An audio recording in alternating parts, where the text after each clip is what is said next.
Sylvie Simon, bonjour. Bonjour. Aujourd'hui, on parle de l'aspartame. C'est un sujet qui vous évoque beaucoup de choses, je crois. Ah, Vous avez écrit un bouquin, non, sur l'aspartame? oui, j'ai écrit un livre sur l'aspartame. Et effectivement, C'est bon, l'aspartame, ça a été un immense scandale.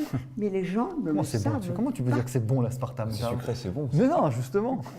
Et l'aspartame, effectivement, a été refusé. Vous savez, ça a été trouvé tout à fait par hasard par un chercheur américain qui avait commencé à travailler sur l'aspartame et qui a travaillé sur ces molécules et qui a remarqué que c'est ce qu'il y avait à l'intérieur, je ne vais pas rentrer dans tous les détails parce que ce serait beaucoup trop long, était très sucrant.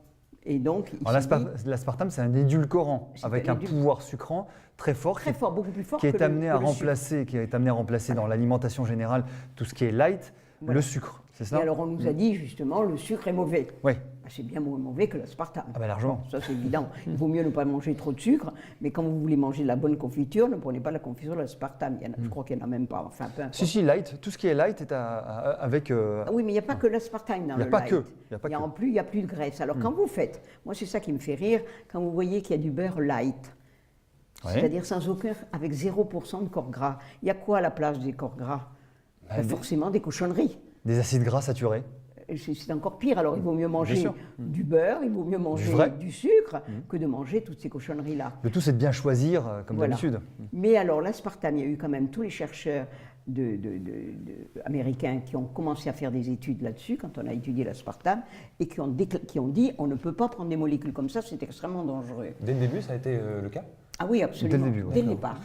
Et il y avait à ce moment-là un monsieur qui s'appelle monsieur Runfeld, dont vous avez dû entendre parler, qui a acheté le laboratoire CERN, qui possédait la molécule. Parce qu'ils avaient demandé leur autorisation de mise sur le marché. L'homme politique? Donald Rumsfeld, qui a été en charge de la guerre du Golfe, la première guerre du Golfe. Oui, il a beaucoup de sang sur les mains, celui-là. Enfin, bon, son problème, c'est pas le mien. Mais il a de la poudre blanche maintenant sur les mains. Et alors, justement... Non, c'est pas de la drogue, c'est de l'aspartame. Il a racheté, il est entré à ce moment-là dans le gouvernement de Reagan. Et il s'est dit, on n'est pas arrivé à faire sortir l'aspartame par les moyens scientifiques, parce que là, il y avait quand même des scientifiques de haut niveau qui ont dit, on n'en veut pas. Oui, vraiment, c'est un poison. Il a fait faire par le côté politique. Et du jour au lendemain, on a jeté le directeur du CDC pour l'aspartame, on a jeté tous les gens qui étaient là et qui étaient contre, on les a remplacés par des gens qui appartenaient au laboratoire, et on a donné l'agrément pour l'aspartame. Dans l'aspartame, ça n'a pas été donné avec une AMM, une autorisation de mise sur le marché. Scientifique, c'est par la politique qu'ils y sont arrivés. Et M. Rumfeld a gagné des milliards, beaucoup d'argent, jusqu'à ce qu'ils revendent après. Alors maintenant, l'aspartame, ça a été revendu à des quantités de gens. Il y a eu des études italiennes qui ont été faites et qui étaient remarquables. On a essayé de les enlever. Un petit point technique. Mémoire? J'ai plus de micro sur un des... Ah, problème de micro, apparemment. Petit problème de micro. Ah bon, le mien? C'est moi. C'est toi aussi, t'en as plus? Non, je suis en train de clignoter, moi. Changement de pile. Vous voulez fait quoi au micro? Non, il n'y a plus de pile. Ah, c'est la pile. Et ça perturbe... Il n'entend plus. Non, mais là, vous ne parliez pas. Ah oui, non, mais ça... Ah, ça perturbe... Si je réponds, après, ça ne va plus marcher. Ah, d'accord. On vous répondra là où on en était. Fred, ça clignote encore? Non, mais j'ai enlevé une pile. Ah, bah il y en a un qui vient de mourir, c'est ça. C'est moi. L'eau, batterie, non, c'est bon, c'est mort. Attends, moi je peux te mettre on est reparti, parce qu'il y en a combien de modules après? Il y en a encore 2 autres après. C'est l'avant-avant-dernier. On est dans les temps là, non? C'est pas dans le bon sens. Ici. On continue avec l'aspartame? Oui, bien sûr. Oui, on reprend là où on était. C'était quoi? Donald Rumsfeld qui a revendu... Qui a revendu, et après... Voilà. Alors... Attendez. Il nous donne le top? Ouais. Faut attendre que... Comme ça, on peut en couper, enchaîner. C'est lui le chef. Hein.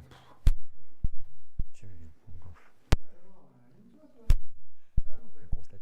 Il parle tout seul. Il a grosse tête et pas très équilibré comme garçon. Il va pas bien, quoi. Pas marché.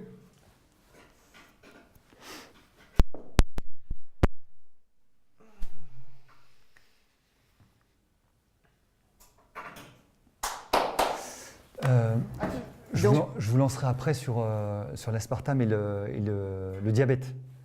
Parce qu'il y a des liens, on en reparlera. Mais allez-y, j'en prie. Alors, de toute façon, donc, l'aspartame a été agréé uniquement pour des raisons politiques. Et Rumfeld en a profité, et on a vendu l'aspartame partout. Ça a pris une expansion énorme parce que les gens se disant, mais j'ai du diabète, je vais prendre de l'aspartame, ça me sauvera. Au contraire, ça donne du diabète. C'est extrêmement dangereux, l'aspartame. Oui, c'est un leurre. Il y a des quantités de maladies, là je les cite toutes, qui sont données par l'aspartame. Des quantités, mais on n'en parle jamais. Toutes les études... Il y a deux pôles de pathologies. Il y a les pathologies de type diabète, parce qu'en fait l'aspartame, si j'ai bien compris, est une sorte de leurre. Au lieu d'avoir du vrai sucre, on donne du faux sucre, mais ce faux sucre donne aussi une information de sucre, de sucré. Donc il va y avoir quand même une sécrétion d'insuline. Et on en prend de plus en plus. Et on en prend de plus en plus. C'est-à-dire que tous les gens qui mettent du faux sucre dans leur café, croyant du diabète, croyant que ça fait maigrir aussi. En fait c'est faux, ça fait grossir aussi en plus. Et le troisième pôle, donc le premier pôle c'est digestif, le deuxième pôle c'est neurotoxique. Voilà. On sait que c'est neurotoxique. Là je vous laisse nous expliquer. Et alors l'AFSAP, qui est l'agence régulateur en France, qui ne s'appelle plus l'AFSAP, ils ont changé, mais ils ont les mêmes méthodes, a dit que les études italiennes n'étaient pas valables, etc., etc. Mais il s'est passé quand même quelque chose d'extraordinaire, moi ça m'a fait très plaisir. Il y a des quantités de produits maintenant où il y a écrit sans aspartame. Ça prouve que même si, justement, c'est que les vendeurs se sont rendus compte que l'aspartame, ça se vendait mal. Et ils ont dit sans aspartame comme si c'était un plus. Ce qui est vrai, c'est un plus. Mais c'est un moins en moins qui fait un plus. Et c'est passé dans l'inconscient collectif et les gens vous disent « Ah oui, mais il n'y a pas d'aspartame ». Parce qu'effectivement, avec le Coca-Cola Light et tout ça, c'était une catastrophe. Et alors en plus, ce qu'on ne nous avait pas dit, c'est que l'aspartame résiste très mal à la chaleur. Or, les Coca-Cola et tous ces trucs-là qui sont sur des grands plateaux dehors, dans les pays chauds par exemple, parce que c'est là qu'on boit le plus effectivement, dans des pays tropicaux, au-delà de 30 degrés, c'est un poison mortel. Il y a une transformation de la molécule qui fait que les chaînes sont défaites et là c'est neurotoxique. Et là c'est extrêmement dangereux. Alors on a beau vous dire qu'il ne faut pas que c'est bon et qu'on peut en prendre, mais les gens n'en veulent plus au point que je vous dis dans les grands magasins, regardez, vous verrez, sans aspartame. On entend actuellement des campagnes de publicité sur un grand distributeur, sur un grand fabricant de grande surface qui dit on a constaté qu'il y avait une toxicité, un mécontentement sur l'aspartame, donc nous, on n'en fait pas. Ça finit par être ceux qui normalement devraient le vendre qui finissent par faire du préventif, c'est ça en gros. Alors là, mais c'est un argument de vente, c'est ça le problème, c'est que c'est devenu un argument de vente, or que c'est la normalité de ne pas avoir d'aspartame. Comme le parabène, comme le formaldéhyde, comme beaucoup de choses qui sont normalement ne devraient pas être présentes dans nos produits alimentaires et corporels d'une certaine manière. Et on se retrouve avec des campagnes publicitaires en disant il n'y a pas ceci, il n'y a pas cela, or que c'est la normalité. Alors que nos gouvernements, il n'y a pas de danger. Mais ça prouve que le bon sens populaire a pris le pas là-dessus. Bien sûr. C'est-à-dire qu'aujourd'hui, la position gouvernementale, que ce soit en France ou dans d'autres pays, c'est toujours dire qu'il n'y a pas de danger ou est-ce qu'on revient dessus progressivement ? C'est-à-dire qu'ils vous disent que pour l'instant, ce n'est pas interdit en tout cas. D'accord. Ce n'est pas interdit tant qu'ils ne l'ont pas interdit, mais les gens en consommant moins, ils n'ont pas besoin de l'interdire. À la place, il y a eu d'autres produits qu'on ne voulait pas mettre en valeur et qu'on a mis en valeur depuis et pour remplacer le sucre. Mais finalement, l'aspartame, ça va disparaître comme un pétard mouillé. Parce que, alors en plus, comme il n'y a plus maintenant... Mais il aura brûlé les doigts aussi. Il aura brûlé pas mal de doigts aussi, ce pétard mouillé. C'est tombé dans le domaine public et ça rapporte moins. Ce sont des petits laboratoires qui ont récupéré ça. Donc c'est moins dangereux que quand ça appartenait au laboratoire CERN qui a été racheté par Monsanto, du reste. On les retrouve. On les retrouve partout, ceux-là. Trébucher dessus tous les jours. Donc là, il y a aussi, je disais tout à l'heure, il y a une neurotoxicité, il y a une toxicité cérébrale, c'est-à-dire qu'il y a des pathologies qui sont déclinées autour de l'aspartame. Voilà, et neurologiquement, c'est abominable. Là, d'abord, ça crée cette accoutumance, et il y a des gens qui deviennent complètement fous avec l'aspartame. Il y a des quantités, je crois qu'il y a plus d'une 60aine de pathologies différentes données par l'aspartame. Et les gens vous disent, oui, mais il y a eu des procès, il y a eu des quantités de gens qui ont fait des procès, mais on n'en parle jamais. Alors, aux États-Unis, ça prend des proportions énormes, mais en France, qu'est-ce que vous voulez ? Comment les gens ne font pas le lien ? C'est exactement la même chose qu'avec les vaccins, la même chose qu'avec des produits, des médicaments. On ne fait pas le lien forcément entre une pathologie que vous avez au bout de 10 ans de prise de l'aspartame. Si vous regardez les gens qui prenaient l'aspartame, ils sont en très très mauvais état au point de vue santé. Ça ne fait pas de cadeau aux gens, tout ça. Alors, d'aucuns vont vous dire, moi j'arrête l'aspartame, mais on me dit que le sucre blanc, le sucre raffiné est toxique. Alors qu'est-ce que je prends? Vous prenez déjà pas du sucre blanc raffiné. Déjà, nous sommes d'accord. Déjà. Donc il y a à disposition maintenant des sucres qui sont... il faut diminuer notre consommation de sucre, ça c'est notoire, comme le sel, ça c'est un autre débat. Voilà. Mais il faut quand même trouver des sucres les plus purs possibles et les moins trafiqués possibles. Si vous faites une confiture, il n'y a que le sucre de canne qui soit valable. Si vous le faites avec du miel, ça donne du goût. Ouais. Si vous le faites avec plusieurs produits, il y a toujours un goût. Tandis qu'avec le sucre, il n'y en a pas. Mais il faut s'habituer à sucrer moins, essayer de ne pas sucrer les infusions, les thés, toutes ces choses-là. Ouais. On s'y habitue très bien. C'est tout à fait possible. Après, on parle d'autres produits comme le sirop d'agave qui donne, il y a la stevia. La stevia maintenant qui a un pouvoir. Oui, mais la stevia était interdite jusqu'à maintenant. Elle est permise depuis très peu de temps. Parce qu'en France, on pouvait en vendre, mais elle avait un goût amer, elle était épouvantable. Elle est réglissée, un petit peu réglissée. Voilà. Et ça sent la réglisse. Si vous mettez de la stevia dans le café, c'est pas très bon. Il vaut mieux boire du café sans sucre. Donc les gens devraient s'habituer à ne pas manger sucré comme ils le font. Ça, c'est évident. Mais les gens sont avec le sucre. Et alors, justement, dernièrement, on voyait, il y avait un reportage à la télévision avec des gens qui ont très peu de moyens. Et qui disait, oui, mais pour les enfants, vous voyez, je ne peux même pas acheter des boissons sucrées à mes enfants. Mais justement, quand j'étais petit, je buvais de l'eau. On boit de l'eau et on n'a pas besoin d'avoir une boisson sucrée.